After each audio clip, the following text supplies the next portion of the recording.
ผู้นี่ฮะเอาขนมมายังก็หลายฮะจะเอามากินบ่ได้เผื่อหมูนะเผื่อ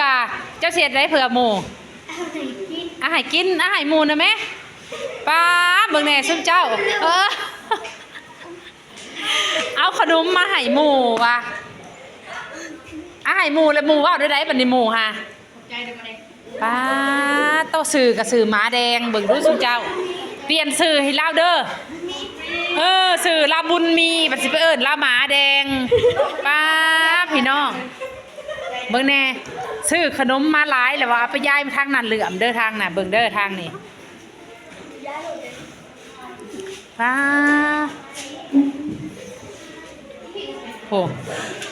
ให้เบิดทุกคนได้ซุมเจ้า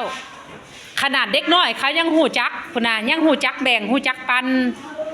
มันถึกนะขนมฮะบ่บุญมีถึกอยู่แล้วว่ะเราเห็นมันถึกเราซื้อมาหลายจะเบิ่งพี่น้องป้าโตอันน่ะเสี่ยวนะอันได้กินเลยหัวขนาดอาหารในแม่เสี่ยวให้เสี่ยวจักทง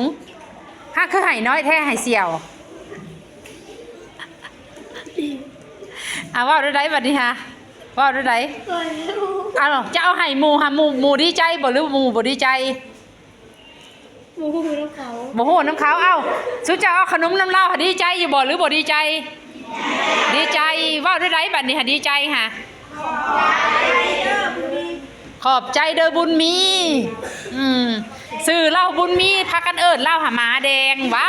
สุเจ้ามึงแน่ซะเพิ่นแล้วเอิญหยอกซื้อแล้วซื้อหลินบ่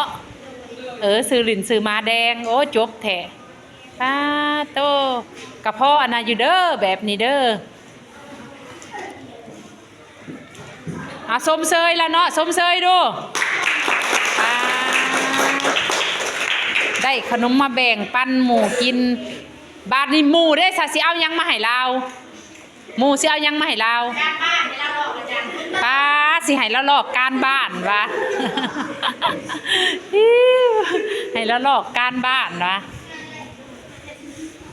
บายเป็นบ่บายดูบายสิเพิ่น